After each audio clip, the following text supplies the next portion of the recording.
Olá, eu sou o missionário Cláudio Bonfim. Para quem não me conhece, eu sirvo ao Senhor na Igreja Internacional Eclesia, aqui na cidade de Ulm, na Alemanha. E eu gostaria de começar hoje um novo projeto para esse ano de 2013, que é fazer a escola bíblica dominical através da internet. E esse vídeo destina-se em primeiro lugar para pessoas que não moram no Brasil, que não têm condições de chegar até uma igreja onde tem a escola bíblica dominical aos domingos. O Brasil é um país muito abençoado porque aos domingos nós temos a escola bíblica dominical pela manhã e o culto evangelístico à noite, mas aqui na Europa e eu creio que em outras nações onde nós brasileiros estamos espalhados, os irmãos não têm a oportunidade de irem 2 vezes por dia à igreja. Então, em primeiro lugar, esse projeto destina-se a pessoas que não têm a oportunidade de participar ao vivo de uma escola bíblica dominical. Se você tem essa possibilidade, não substitua isso por uma escola bíblica virtual, mas faça isso de maneira presencial, porque nada substitui a comunhão de estar junto com os irmãos na igreja, de estar juntos numa classe, de poder interagir com outras pessoas. Então, como eu falei, esse vídeo destina-se a pessoas que não têm condições de participar da escola bíblica dominical presencialmente na sua igreja. E nesse trimestre, esse primeiro trimestre de 2013, nós vamos estar estudando sobre o ministério de Elias e Eliseu, né? O tema é Elias e Eliseu, um ministério de poder para toda a igreja. E a primeira lição, a lição do dia 6 de janeiro de 2013, o título da lição é A Apostasia no Reino de Israel. Nós temos o texto áureo em 1 Reis 16:31, que diz assim: E sucedeu que, como se fora coisa leve andar nos pecados de Jeroboão, filho de Nebate, ainda tomou por mulher a Jezabel, filho de Etbaal, rei dos Sidônios, e foi e serviu a Baal e se curvou diante dele. 1 Reis 16:31. A nossa leitura bíblica em classe, ela encontra-se em 1 Reis 16, versículo 29 a 34. E Acabe, filho de Onri, começou a reinar sobre Israel no ano 38º de Asa, rei de Judá, e reinou Acabe, filho de Onri, sobre Israel em Samaria 22 anos. E fez Acabe, filho de Onri, o que era mal aos olhos do Senhor, mais do que todos os que foram antes dele. E sucedeu que, como se fora coisa leve andar nos pecados de Jeroboão, filho de Nebate, ainda tomou por mulher a Jezabel, filha de Etbaal, rei dos Sidônios, e foi e serviu a Baal, e se encurvou diante dele, e levantou um altar a Baal na casa de Baal, que edificara em Samaria, e também fez Acabe um bosque, de maneira que Acabe fez muito mais para irritar ao Senhor, Deus de Israel, do que todos os reis de Israel que foram antes dele. Em seus dias, Hiel, o Betelita, edificou a Jericó, e morrendo Abirão, seu primogênito, afundou, e morrendo Segube, o seu último, pôs as suas portas, conforme a palavra do Senhor, que falara pelo ministério de Josué, filho de Num. A verdade prática da nossa lição é a apostasia na história do povo de Deus é um perigo real e não uma mera abstração, por isso vigiemos. Introdução. Neste trimestre estudaremos o ministério profético de Elias e Eliseu. Esses 2 homens de Deus foram usados com poder em contexto de apostasia. Nesta primeira aula, discorreremos sobre a institucionalização da apostasia no reino de Israel e, a princípio, definiremos o significado bíblico de apostasia e, em seguida, o seu processo de institucionalização no reino e, ao final, as suas consequências. Então, nós vamos começar primeiramente definindo o significado bíblico da palavra apostasia. Então, a palavra apostasia, ela vem do grego e significa afastamento em relação ao abandono da fé. Então, no grego, eram duas palavras que traziam então esse significado de apostasia. Apo, que significa fora, e histemi, que quer dizer colocar-se, ou significa afastamento, nesse contexto, um abandono premeditado e consciente da fé cristã. Esse termo é encontrado apenas duas vezes no Novo Testamento. Em Atos 21:21, o texto diz assim: e já acerca de ti foram informados de que ensinas todos os judeus que estão entre os gentios a apartarem-se de Moisés, dizendo-se que não deve circuncidar os seus filhos, nem andar segundo o costume da lei. Então, apartar-se de Moisés, a apostar-se de Moisés, né? E também em 2 Tessalonicenses 2:3 diz assim: ninguém de maneira alguma vos engane, porque não será assim, sem que antes venha a apostasia e se manifeste o homem do pecado e o filho da perdição. A palavra apostasia é uma extensão da palavra apostasis, do grego, que quer dizer manter-se de longe. Em 2 Tessalonicenses 2:3 diz respeito ao ato de rebeldia, uma revolta contra os princípios cristãos. Então, toda vez que alguém pratica um ato de rebeldia contra a palavra de Deus, um ato de rebeldia contra os princípios cristãos, ele está praticando a apostasia.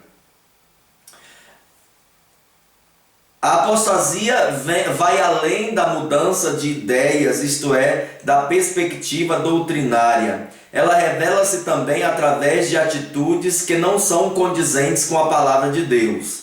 Há no Novo Testamento a diferença entre o apóstata e o herege. O herege pode até vir a arrepender-se e voltar-se para Deus, conforme está escrito em Tito 3:10. Ao homem herege, depois de uma e outra admoestação, evita. Mas no caso do apóstata, em virtude da sua decisão contra o evangelho, a sua situação se torna irreversível. Então a pessoa toma a decisão de caminhar contra a palavra de Deus, ou seja, de desviar-se contra os princípios cristãos, de desviar-se contra o evangelho, contra os ensinos de Jesus Cristo e seguir os seus próprios caminhos.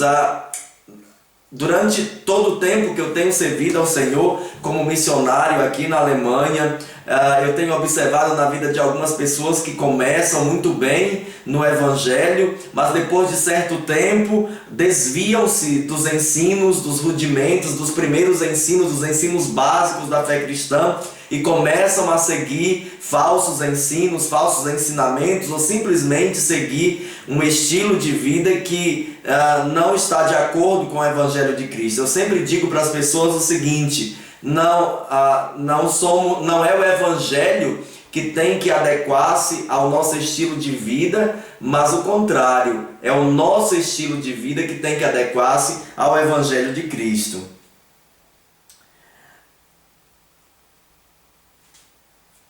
Em 2 Tessalonicenses 2, de 10 a 12, diz assim: e com todo o engano da injustiça para os que perecem, porque não receberam o amor da verdade para se salvarem, por isso Deus lhes enviará a operação do erro, para que creiam na mentira e para que sejam julgados a todos que não creram na verdade, antes tiveram prazer na iniquidade. Também temos um outro texto aqui, 2 Pedro 2, 17 e 21. Estes são fontes sem água, nuvens levadas pela força do vento, para os quais a escuridão das trevas eternamente se reserva, porque melhor lhes fora não conhecerem o caminho da justiça, do que conhecendo, desviarem-se do santo mandamento que lhes foi dado.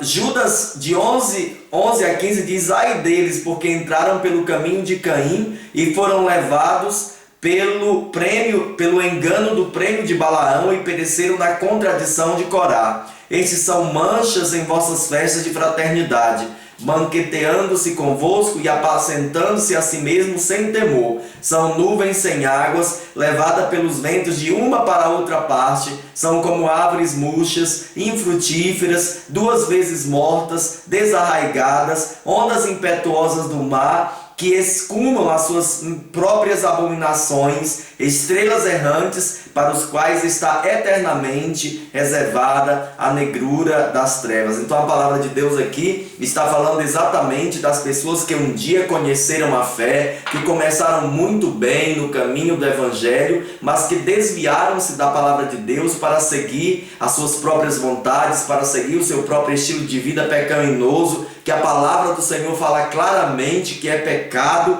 e a pessoa diz, não é pecado, isso é assim.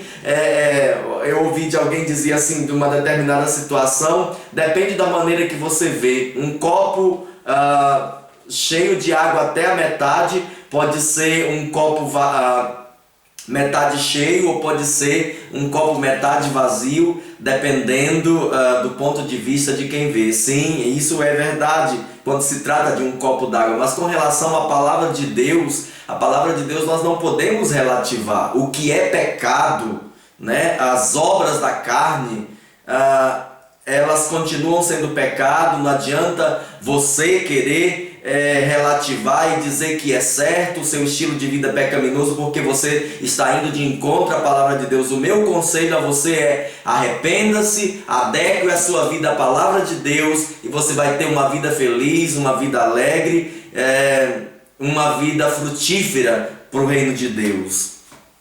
E aqui temos outros textos ainda falando mais sobre pessoas apóstatas. Eu não vou ler todos os textos, mas fica aqui para vocês as referências, se alguém quiser ler.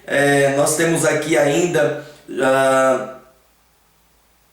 Hebreus 6, de 1 a 6. Nós temos também aqui Mateus, enfim, Hebreus 6, de 1 a 6, né? Em termos, para alguns estudiosos das Escrituras, a apostasia é de fato o pecado contra o Espírito Santo, para o qual não existe perdão. Então Jesus falou em Mateus 12:31, que se nós pecarmos contra o Pai, quem pecar contra o Pai lhe será perdoado, quem pecar contra o Filho lhe será perdoado, mas quem pecar contra o Espírito Santo de Deus não será perdoado nem nesta vida nem na outra. Então o pecado contra o Espírito Santo é exatamente, alguns teólogos dizem que é exatamente rebelar-se contra a palavra de Deus. E quando nós pecamos contra o Espírito Santo de Deus, nós já não temos salvação, porque é o Espírito Santo, exatamente o Espírito Santo, quem convence o homem do pecado.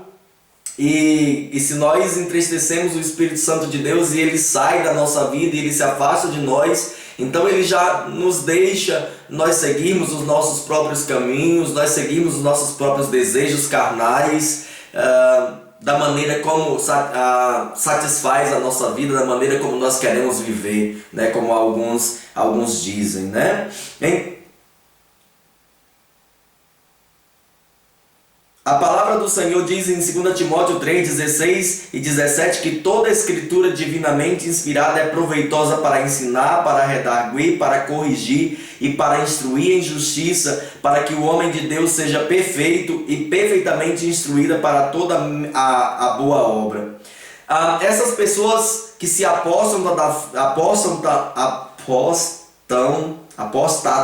da fé, desculpem, às vezes eu tenho dificuldade com algumas palavras, que praticam esse pecado da apostasia, eles de repente já não conhecem mais a realidade do pecado, né? Romanos 3:23 diz assim: porque todos pecaram e destituídos estão da glória de Deus. Romanos 6:23 diz assim: porque o salário do pecado é a morte, mas o dom gratuito de Deus é a vida eterna por nosso Senhor Jesus Cristo.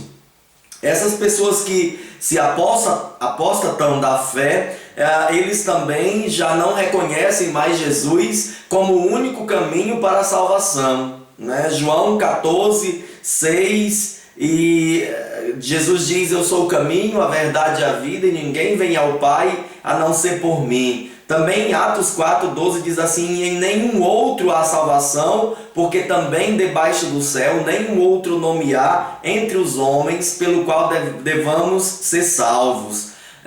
Alguém conhece alguma igreja que prega a salvação através da mãe de Jesus, através de Maria, que ensina que nós devemos, para nos achegarmos a Deus, para alcançarmos a graça de Deus, a salvação, temos que primeiro orar para Maria, falar para Maria interceder por nós, o que ensina as pessoas a orarem assim, né? Santa Maria, Mãe de Deus, rogai por nós pecadores. Só o comecinho dessa oração já é um erro tremendo, porque Deus não tem mãe.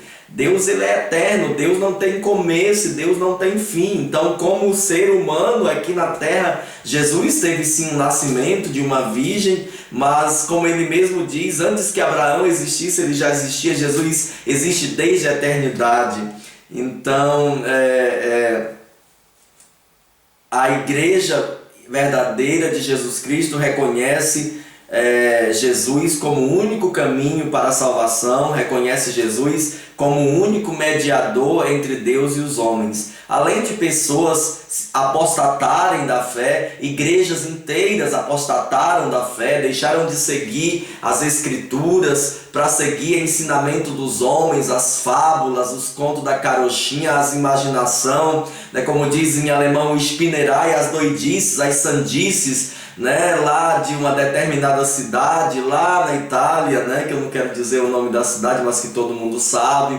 Então, a igreja do Senhor, ela segue isso aqui, ela segue o ensinamento de Jesus Cristo, aquilo que Jesus ensinou, aquilo que os apóstolos ensinaram, aquilo que os profetas ensinaram. Então, essa é a nossa regra de fé, e não os mandamentos dos homens, nem as invenções da cabeça humana. Não, nós seguimos a palavra de Deus. Aqueles que se apostatam da fé também, eles dão ênfase na salvação pelas obras, né? João 3,16 diz: porque Deus amou o mundo de tal maneira que deu o seu Filho unigênito, para que todo aquele que nele crê não pereça, mas tenha a vida eterna. E em Efésios 2, 8 e 9 diz assim: porque pela graça sois salvos por meio da fé, e isso não vem de vós, é dom de Deus, não vem pelas obras, para que ninguém se glorie. Então a nossa salvação, ela acontece, a nossa salvação ela é feita através da fé no sacrifício de Jesus na cruz do Calvário, e não pelas obras. Já as nossas obras são a expressão da nossa fé. As nossas obras mostram aquilo que nós acreditamos. Então, porque nós acreditamos que somos filhos de Deus, nós queremos agir como filhos de Deus, nós queremos colocar a nossa vida à disposição de Deus, para que sejamos verdadeiramente sal da terra e luz do mundo enquanto nós estivermos aqui. A apostasia, em termos doutrinários, é uma oposição consciente de alguém que antes professou a fé cristã, mas que se voltou contra Deus e a sua palavra, não apenas em teoria, mas na prática. Ao invés de permanecer na palavra, o apóstata opta pelas filosofias ou religiões humanas, ou ainda por seguir o seu próprio caminho, por fazer o que der na telha, como diz, ou chutar o pau da barraca, seguir o seu próprio caminho, ou fazer aquilo que o seu coração está pedindo, né? Muitos dizem assim: o meu guia é o meu coração, então ouça o seu coração. E eu tenho uma coisa para dizer para você: o maior erro que nós podemos fazer é seguir o nosso coração. A palavra de Deus diz que o nosso coração é enganoso, né? Então nós devemos seguir a razão da palavra de Deus, o evangelho racional, aquilo que está aqui na palavra de Deus. A institucionalização da apostasia. Nos tempos de Elias e Eliseu, a apostasia religiosa alcançou o reino de Israel. O povo, influenciado pelas autoridades político-religiosas, se distanciou de Deus. O casamento misto de Acabe com Jezabel é uma metáfora dessa realidade. Ao casar-se com essa mulher gentia, ou seja, que não era judia, o rei de Israel, a fim de agradá-la, levantou um altar a Baal na casa de Baal que edificara em Samaria. Como se isso não fosse suficiente, Acabe fez um poste ídolo de maneira que cometeu mais abominações para irritar ao Senhor Deus de Israel, que foram antes dele.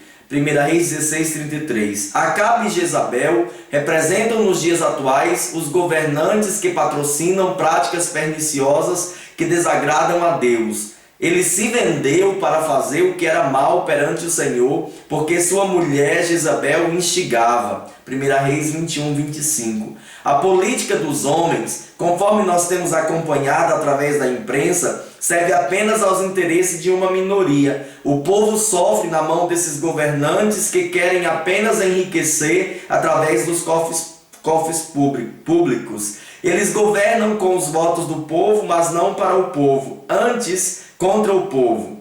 Não apenas prefeitos, governadores e presidentes envergonham a nação. Os vereadores, os deputados e os senadores também. Muitas leis desnecessárias são criadas e que em nada contribuem para o bem social. Alguns deles se elegem apenas para colocarem o dia dos evangélicos no calendário anual da cidade.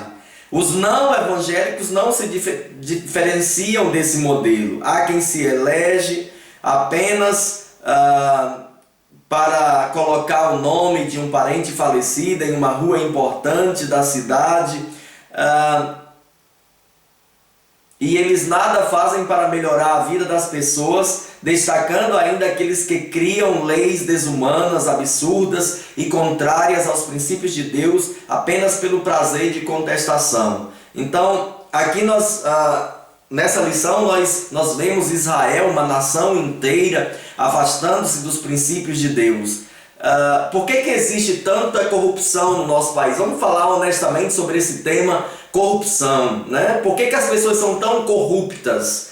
E nós, brasileiros, nós temos a mania de jogar a culpa só no governo. O governo é corrupto, mas a gente esquece que o governo, que os políticos, eles são um subproduto da nossa população. Então a gente acha, quando um político desvia uma verba pública para a sua conta particular ou para a sua própria empresa, a gente acha isso um absurdo, mas a gente não pensa, muitos não pensam na hora que faz um gato na energia elétrica, que faz um gato na TV a cabo, que compra CD pirata, DVD pirata. Eu acho um absurdo uma pessoa que se diz crente, que se diz cristão, comprar um CD, um DVD pirata,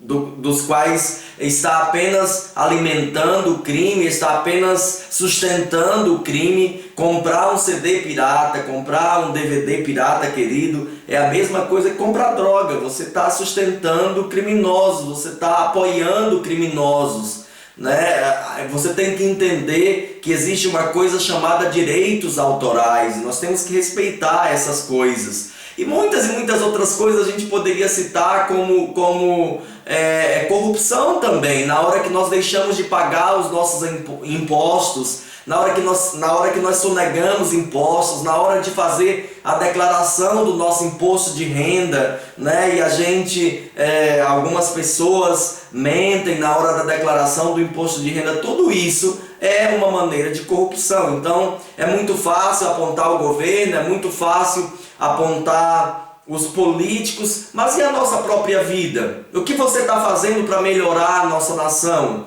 Você tem votado consciente? Você é uma pessoa que se interessa pela política, que analisa as pessoas antes de votar, né? Como cristão, você tem apoiado outros cristãos que são autênticos e que se lançam na política simplesmente com o intuito de ser sal da terra e luz do mundo. Alguns acham que o cristão não deve envolver-se em política, mas o meu ponto de vista e apoiado pela Bíblia é que nós temos que ser sal da terra e ser luz do mundo em todos os setores da sociedade.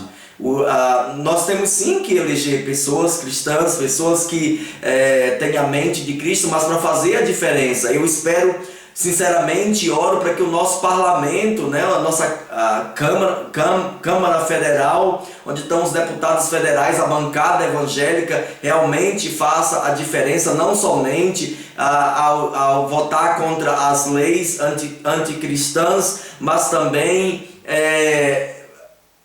legislar pela maioria da nação, legislar pelo povo brasileiro, que realmente é muito sofrido, fiscalizar o poder público para que não deixe que as empresas multinacionais, as empresas internacionais pilhem a nossa nação. Eu fico às vezes aborrecido de ver que as empresas internacionais, as fábricas multinacionais vão para o Brasil só explorar os brasileiros, e eu fico pensando, não tem um homem de Deus, não tem uma mulher de Deus que defenda o povo brasileiro realmente, que lute contra esse sistema de opressão. A impressão às vezes que eu tenho é que tudo para brasileiro tem que ser mais caro, né? Eu cito assim um exemplo da telefonia, né? Aqui na Europa a gente liga para o Brasil a preço de 1 centavo, por exemplo, um minuto, uma ligação internacional. E o contrário, para ligar do Brasil para cá, para a Europa, é um absurdo. As pessoas não podem ligar para mim, por exemplo, né? A minha família, por exemplo, eu não deixo que a minha família ligue para mim, eu ligo para eles, porque eu sei que se eles ligarem para mim, a conta telefônica vem um absurdo. E a maioria dessas companhias telefônicas que estão no Brasil são companhias telefônicas estrangeiras e estão aí explorando os brasileiros. Um outro exemplo, preço de carro. Por que os carros são tão caros aí no Brasil? A gente vê carros que aqui é vendido por 7, 8, 10 mil euros, aí no Brasil é vendido por 15, 16, 17 mil euros, quando transforma de real para euro. Então, onde está a bancada evangélica? Onde estão os cristãos que fazem a diferença, que olham essas injustiças feitas contra os brasileiros e que podem falar pela nossa nação? Um outro exemplo são os nossos recursos minerais que são pilhados, são vendidos no exterior a preço de casca de banana, né? Outro dia eu estava lendo sobre um minério que o Brasil produz 98% desse minério, e ele serve para fabricar turbinas de avião, para fabricar foguetes espaciais, e ele é caríssimo, esse minério. E quem dita o preço desse minério é a Inglaterra, que não produz nada desse minério. Então o Brasil vende a preço de casca de banana, e a riqueza desse minério poderia ser usado, por exemplo, para melhorar a qualidade de vida do povo brasileiro.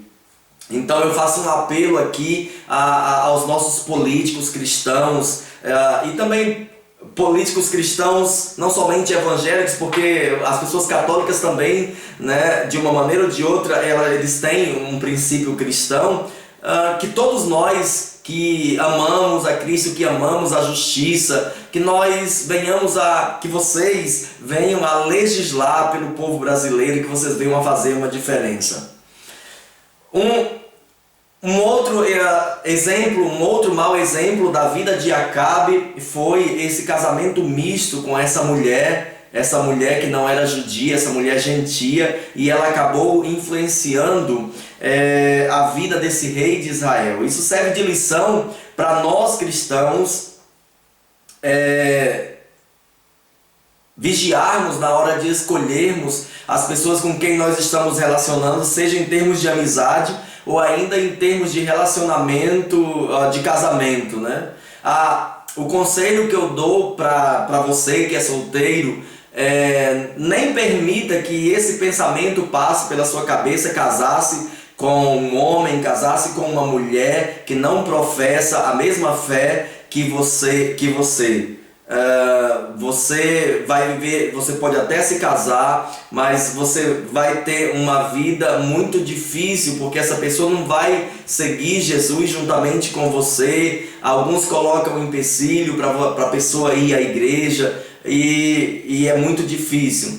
Quanto ao relacionamento de amizade, em um relacionamento sempre alguém influencia alguém. Nós somos as pessoas que temos que influenciar as outras pessoas positivamente, não nos deixarmos influenciar. Uma das coisas que um ditado popular, um provérbio popular que realmente é verdade, é aquele provérbio que diz: diz-me com quem andas e eu te direi quem és. Com quem você tem se acompanhado? As pessoas com quem você tem se acompanhado têm te levado mais para próximo de Deus ou têm te afastado de Deus? Então procure a companhia, amado, amada irmã, de pessoas que te levam mais para próximo de Deus, de pessoas que te levam para cima, de pessoas que vão influenciar positivamente a tua vida, né? Que pessoas que vão te encorajar, pessoas que vão, te influenciar positivamente.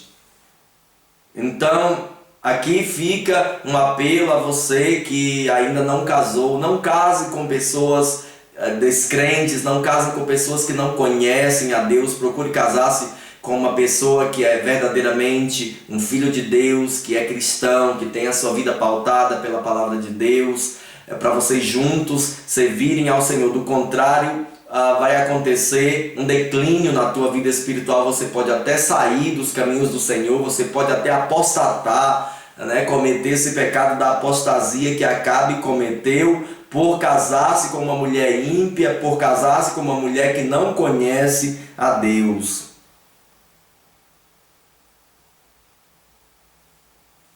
As consequências da apostasia. As consequências da apostasia no tempo de Elias e Eliseu podem ser percebidas na perda da identidade espiritual. O povo de Israel tinha um pacto estabelecido com Deus sobre o qual deveria se pautar. A ruptura dessa aliança traria consequências drásticas. O povo de Deus havia se tornado o povo de Baal. Não adorava mais o Senhor, e sim ao Deus cananeu da fertilidade. Mas não podemos incorrer no equívoco de pensar que Deus tem uma nação preferida nos dias atuais. Na verdade, a nação de Deus, o povo escolhido atualmente, é a igreja do Senhor. 1 Pedro 2,9 diz assim: mas vós sois a geração eleita, o sacerdócio real, a nação santa, o povo adquirido, para que anuncieis a virtude daquele que vos chamou das trevas para a sua maravilhosa luz. É através da igreja que Deus manifesta o seu poder e a sua glória na terra. O plano de Deus em relação a Israel será retomado na dimensão escatológica por ocasião do milênio, Apocalipse 20. Por enquanto, cabe à igreja agir no mundo, testemunhando do Evangelho de Cristo e cumprindo a grande comissão. Então, a tarefa de pregar o Evangelho é da igreja. Jesus disse em Mateus 19:20: portanto, ide, ensinai a todas as nações, batizando-as em nome do Pai, do Filho e do Espírito Santo, ensinando-as a guardar todas as coisas que eu vos tenho mandado. E eis que eu estou convosco todos os dias, até a consumação dos séculos.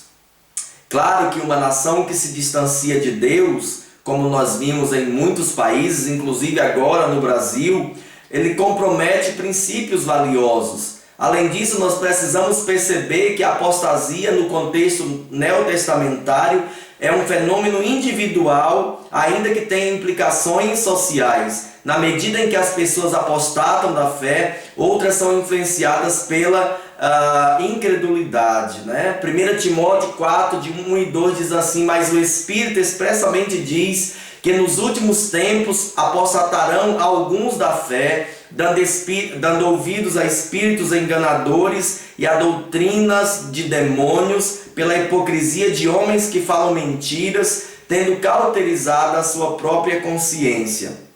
Dentro e fora da igreja, pessoas que antes eram fervorosas, hoje precisam de avivamento, porque igrejas que outrora eram fervorosas, hoje precisam novamente de um avivamento, porque a apostasia se espalhou entre os seus membros. A princípio, a consequência da apostasia é o descaso em relação às coisas de Deus.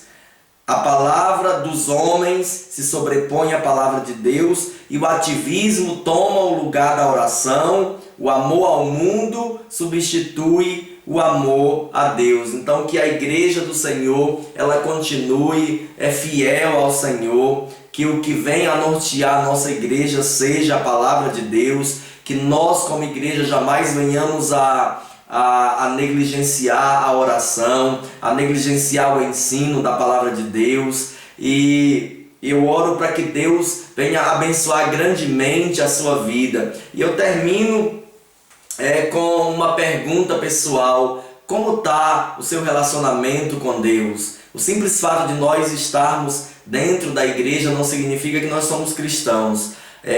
Eu ouvi aqui na Alemanha alguém dizendo que o simples fato de nós entrarmos no McDonald's não faz de nós um hambúrguer, e o simples fato de você ficar sentado na tua garagem não faz de ti um automóvel. E assim é a mesma coisa com ser cristão. O simples fato de ir à igreja não faz de mim, de você, um cristão. O que faz de mim, de você, um cristão é o nosso estilo de vida, é a nossa caminhada diária com Deus, né? Eu tenho me assustado de ver pessoas que estão dentro da igreja e estão levando uma vida espiritual tão errada, fazendo coisas tão absurdas, tão doentes espiritualmente. E o que eu tenho para dizer para você é que não importa qual seja a sua situação espiritual, você tem que tomar a decisão de ter uma vida de estreita comunhão com Deus, de um relacionamento íntimo, de um relacionamento sincero com Deus. Então, se tem alguma coisa que separa você de Deus, um pecado na tua vida, um vício na tua vida, amado, procura a misericórdia de Deus, te conserta com Deus, pede perdão ao Senhor. Se é uma questão de vício, procura o teu pastor, procura o teu líder de célula. Se a tua igreja é uma igreja que se reúne, que tem reunião nas casas para estudo da palavra de Deus, procura o teu líder, aquela pessoa, né, que te conduziu para Cristo, o teu líder espiritual, o teu professor da escola bíblica dominical. E conta o teu problema. Se você tem confiança para contar o teu problema, conta para ele, pede ajuda em oração, pede o conselho dele, do teu pastor. Procure ajuda, não sofra sozinho com esse vício que você tem, isso que tem te afastado de Deus. Procure ajuda e saia dessa situação. Eu tenho uma palavra de Deus para você. Deus pode mudar toda e qualquer situação na tua vida. Deus pode te libertar de todo e qualquer vício, de todo e qualquer problema que você tenha. Deus pode curar toda e qualquer enfermidade espiritual, mas não fica dentro da igreja doente, né? Não apostata da fé, não vai para o mundo, não vai realizar os teus desejos carnais, mas se volta para Deus, busca o Senhor no dia de hoje. A apostasia de Israel, patrocinada por Acabe e Jezebel, pode servir de alerta para as igrejas. Muitos crentes influenciados pelo mundo estão se distanciando dos princípios das Escrituras. Os valores difundidos na mídia, alguns deles incitados pelo governo, estão sendo absorvidos na pauta evangélica. Ainda que essa nação não opte por Deus ou faça por mero nominalismo, a igreja deve continuar firme em seus fundamentos como a coluna da verdade. 1 Timóteo 3,15. Ciente de que as portas do inferno não prevalecerão contra ela. Mateus 16,18. Por isso, com coragem, a igreja do Senhor deve denunciar o pecado e mostrar profeticamente o caminho da verdade. Atos 5:29. Então, que nós como igreja, que nós como povo de Deus, continuemos a pregar a palavra da verdade. E eu quero terminar pedindo a sua ajuda. Divulgue esse ministério, divulgue esse projeto de escola bíblica dominical através da internet para irmãos que estão fora do Brasil e que não têm a oportunidade de frequentar a escola bíblica dominical presencialmente em uma igreja. Que Deus abençoe grandemente você. Compartilhe esse vídeo através do Facebook, compartilhe esse vídeo através do YouTube, através da sua lista de amigos. Divulgue esse ministério. E eu quero pedir desculpa pela maneira tão amadora como eu estou fazendo esses vídeos. Eu quero fazer de maneira profissional, eu quero colocar slides, fazer de uma maneira melhor, mas se eu for esperar todas as condições perfeitas, 100%, tudo perfeito, eu nunca vou começar nada, então eu resolvi começar mesmo de maneira amadora. E eu peço que você ore pela minha vida, ore pelo ministério do missionário Clávio Bonfim aqui na Alemanha, né? Como eu falei no início, eu sirvo ao Senhor na igreja Eclesia, Centro Cristão Internacional Eclesia, que é em Ulm. Eu sou responsável pelo ramo latino da nossa igreja. Nós temos culto em português, temos célula em português aqui. E se você mora na região de Ulm, aqui no sul da Alemanha, se você tem condições de congregar conosco, vem congregar na nossa igreja. Aqui é pregada a palavra de Deus. Deus tem abençoado grandemente a nossa igreja. Deus abençoe grandemente a sua vida. E eu quero terminar fazendo uma pequena oração por você, irmão, meu irmão, minha irmã, que assistiu esse vídeo, assistiu essa lição com esse tema, né, apostasia. E que Deus abençoe grandemente a sua vida. Pai, no nome de Jesus, eu te agradeço por esse privilégio de poder compartilhar a tua palavra com a tua igreja, com os teus filhos, Senhor, que estão fora do Brasil, que precisam, Senhor, alimentar-se da tua palavra e que não tem um ensino sistemático da tua palavra, não tem essa escola bíblica dominical. Deus, abençoa grandemente a vida de cada um dos teus filhos, Pai, que nós, como teus filhos, jamais venhamos nos afastar da tua palavra, que nós, como teus filhos, jamais venhamos nos rebelar da tua palavra, Pai. Ajuda-nos a vivermos a tua palavra a cada dia, ajuda-nos a termos um estilo de vida verdadeiramente cristão, que segue os ensinamentos de Cristo, os ensinamentos de Jesus. Pai, abençoa grandemente este ministério, abençoa esta obra, este projeto, Senhor, que o Senhor tem colocado no meu coração de estar fazendo durante esse ano de 2013. Pai, no nome de Jesus, assim eu oro. Amém.